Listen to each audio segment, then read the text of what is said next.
तो दोस्तों, इतिहास में कई लोगों की महत्वाकांक्षाओं ने हमें इंसानों के ऐसे पहलू से रूबरू करा है जिसकी हम लोग कल्पना भी नहीं कर सकते, कि लोगों ने युद्ध जीतने के लिए कुछ ऐसी तरकीबें लगाई, अपने सैनिकों की क्षमता का बेहतर दोहन करने के लिए कुछ ऐसे प्रयोग किए जो सुनने में बेहद ही अजीब, बेहद खतरनाक और बेहद दिल दहला देने वाले थे। चाहे वो प्रशिया के राजा विलियम फ्रेडरिक हो, जिसने सैनिकों की लंबाई बढ़ाने के लिए उनके हाथ और पांव को चारों तरफ से पकड़कर मशीनों के जरिए खींचा ताकि उनकी लंबाई बढ़ाई जा सके। चाहे जापान जर्मनी के प्रयोग से लेकर रशिया का स्लीप एक्सपेरिमेंट रहा हो, विलियम फ्रेडरिक की कहानी आपको अगले कुछ एपिसोड में सुनने को जरूर मिलेगी। आज हम बात करते हैं रशिया के स्लीप एक्सपेरिमेंट की, कि किस तरह 5 कैदियों का रिहाई का लालच देकर एक गैस चैम्बर में भेजा जाता है और वहां पर उनकी क्या हालत होती है, ये उसकी कहानी है। तो दोस्तों, कैसे हैं आप सब? स्वागत है आपका स्टफ अहेड पर। आज की कहानी शुरू करते हैं। दोस्तों, कभी सोचा है आपने कि क्या हो आपके साथ अगर आप कुछ दिन तक सोए नहीं या आपको सोने नहीं दिया जाए? द्वितीय विश्व युद्ध की बात है, सन 1940 की। रशिया जर्मनी के खिलाफ लड़ रहा था, जिसमें रशिया का साथ दे रहा था यूएसए और इंग्लैंड।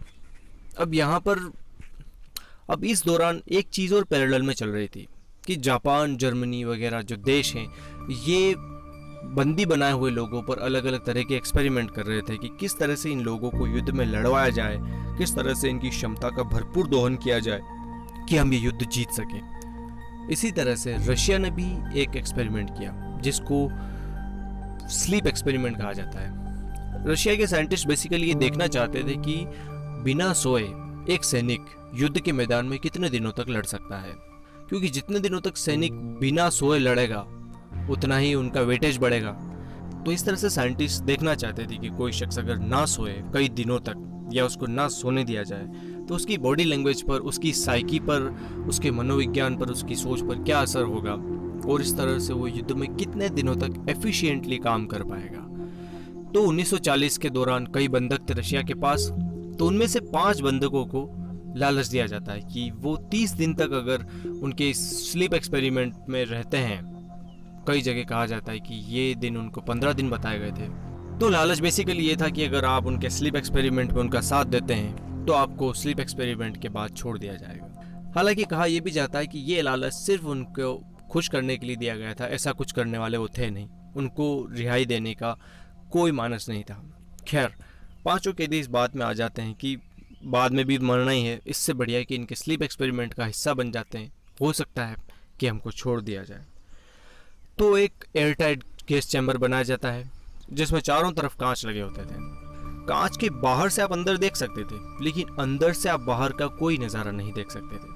उस एयरटाइट चैम्बर में अंदर माइक्रोफोन लगे थे जिससे बाहर के साइंटिस्ट लोग अंदर हो रही सारी बातों को सुन सकते थे।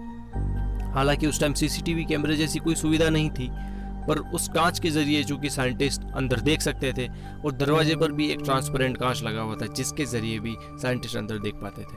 अब कैदियों को अंदर भेजा जाता है, उनके साथ खाने पीने की चीज़ें, किताबें और थोड़े मनोरंजन के साधन वगैरह सारे कुछ कैदियों के साथ भेज दिए जाते हैं जिससे उनको बोरियत फील ना हो।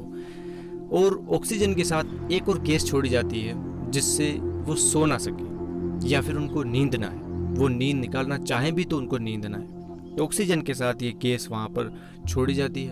अब पहला दिन नॉर्मल गुजरता है, सारे कैदी जो हैं अच्छे से बात करते हैं, कोई दिक्कत नहीं, माइक्रोफोन में बाहर के साइंटिस्ट सुनते हैं। दूसरा दिन वो भी नॉर्मल गुजरता है, तीसरा दिन भी नॉर्मल गुजर जाता है, चौथा दिन गुजरता है, बाहर से लगातार ऑक्सीजन के साथ वो गैस दी जा रही थी। अब 5वां दिन आता है। 5वें दिन में साइंटिस्ट लोग देखते हैं कि सारे लोग बुदबुदा रहे हैं आपस में, लेकिन कोई ज़ोर से बात नहीं कर रहा है। वो क्या बुदबुदा रहे हैं ये साइंटिस्ट को भी पता नहीं। अब 6वां दिन गुजरता है इसी तरह, 7वां दिन गुजरता है और 8वां दिन गुजर जाता है। अब आता है 9वां दिन। अचानक से एक कैदी जोर जोर से चिल्लाने लगता है, और वो इतनी जोर से चिल्लाता है कि एयर टाइट चैम्बर जो होता है उससे भी बाहर आवाज आ जाती है। इतना जोर से वो लोग कहते हैं कि 3 घंटे तक चिल्लाता है, और 3 घंटे तक जोर जोर से चिल्लाने के बाद उसकी चिल्लाना बंद हो जाता है। पता चलता है कि उसका वोकल कॉर्ड फट चुका है। जो गले में हमारा वोकल कॉर्ड है, जो कि हमारी आवाज़ पैदा करता है, वो फट चुका है। 3 घंटे के बाद भी उसका मुंह खुला है। वो अपने हिसाब से तो चिल्ला ही रहा है, लेकिन उसका चूँकि वोकल कॉर्ड फट चुका है, इसलिए उसकी आवाज़ बाहर नहीं आ पा रही है। अब इसके साथ बाकी जो कैदी होते हैं वो ये करते हैं कि उनको जो पढ़ने के लिए किताबें दी गई होती है, वो किताबें लेते हैं, उनको फाड़ते हैं और उन किताबों पर अपना थूक लगाते हैं और कई जगह पानी लगाते हैं और कागज़ से वो सारे चैम्बर को पैक कर देते हैं ताकि बाहर से कोई भी शख्स उनको अंदर ना देख पाए। बिल्कुल गुप चुप्पी, कहीं से कोई आवाज़ नहीं आ रही। 11वां दिन गुजर जाता है, 12वां दिन गुजर जाता है, 13वां दिन आता है। अब साइंटिस्ट को लगता है कि कुछ न कुछ बेहद खतरनाक हो चुका है अंदर। वो चाहते थे कि इस एक्सपेरिमेंट को रोक दिया जाए। अब साइंटिस्ट फिर साइंटिस्ट होता है, उनमें सैनिकों की तरह जो कड़ा मजबूत दिल होता है वो नहीं होता है, तो साइंटिस्ट को तरस आ जाता है। साइंटिस्ट सोचते हैं कि ये जो एक्सपेरिमेंट चल रहा है हम ये बंद कर दें, लेकिन कमांडर इसे बंद करने से मना कर देता है।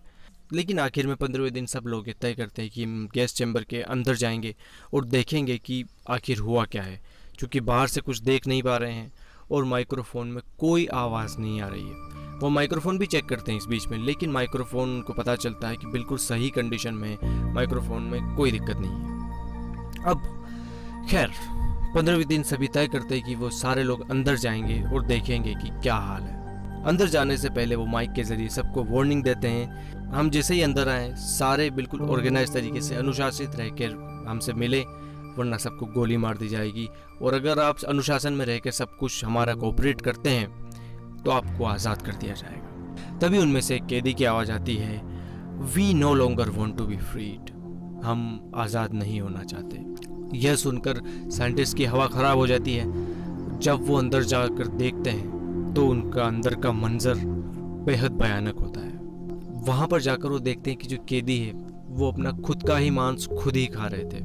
पूरे फर्श पर खून बिखरा पड़ा था, कईयों की हड्डियाँ तक दिखने लग गई थी उस मांस के बाहर, और ये एक जिंदा ज़ोंबी बन चुके थे। साइंटिस्ट की ये देखकर हालत ख़राब हो जाती है और साइंटिस्ट कहता है कि इस हालत में इन सबको बाहर लाया जाना चाहिए और इनका इलाज किया जाना चाहिए। सभी को बाहर लाया जाता है। एक कैदी की तुरंत मौत हो जाती है। उसके बाद साइंटिस्ट कहता है कि हमको स्लीप एक्सपेरिमेंट यहीं पर रोकना होगा, अदरवाइज़ बहुत बुरा होगा। ये इंसानियत के नज़रिए से भी देखा जाए तो काफ़ी बुरा है। लेकिन कमांडर कहता है कि साइंटिस्ट को कि बेहतर है कि इन कैदियों के साथ आप भी जाकर अंदर रहें, ताकि आप बेहतरी से चेक कर पाएँ कि इनकी साइकोलॉजी क्या है, इनकी सोच किस तरह से है। साइंटिस्ट घबरा जाता है कि इस तरह से मैं इन लोगों के बीच में कैसे रह सकता हूँ। तो साइंटिस्ट गुस्से में आकर कमांडर को ही गोली मार देता है। अब चूंकि एक की डेथ हो चुकी थी, अब बाकी चारों को और निकाला जाता है, और जो 4 होते हैं उनमें से 3 की फिर से इलाज के दौरान मौत हो जाती है। अब बचता है सिर्फ एक कैदी, उसको गैस चैम्बर में वापस भेज दिया जाता है। लेकिन इस बार साइंटिस्ट को उसके ऊपर तरस आता है। वो अंदर जाता है। साइंटिस्ट को ये भी अंदाजा था कि ये कैदी ज़्यादा दिन सर्वाइव नहीं कर पाएगा, और इतने दुख देख के मरने से अच्छा है कि मैं ही इसको गोली मार दूँ। साइंटिस्ट खुद उस कैदी को गोली मार देता है, और कई जगह कहा जाता है कि उसको गोली मारने के बाद साइंटिस्ट खुद को गोली मार लेता है, क्योंकि जो बर्बरतापूर्ण उसने व्यवहार इन 5 कैदियों के साथ किया है, चाहे जाने या अनजाने में, लेकिन ये बहुत बहुत भयानक था, बहुत अमानवीय था, बहुत विभत्स था। ये खबर प्रकाशित हुई थी 2009 की एक मैगजीन में, जिसको रशिया की गवर्नमेंट ने सिरे से खारिज किया कि हमने कोई ऐसा एक्सपेरिमेंट नहीं किया और ये हमको बदनाम करने की एक साजिश है। हालांकि कई ऐसे तथ्य और प्रमाण मिले हैं जिससे साबित होता है कि रशिया ने एक्सपेरिमेंट किया था, लेकिन रशिया इस बात से साफ इनकार करता है। तो दोस्तों, ये थी आज की कहानी रशियन स्लीप एक्सपेरिमेंट के ऊपर। मिलते हैं किसी नए दिन, नए एपिसोड में, नई कहानी के साथ। तब तक इजाज़त दें। गुड बाय, शुक्रिया।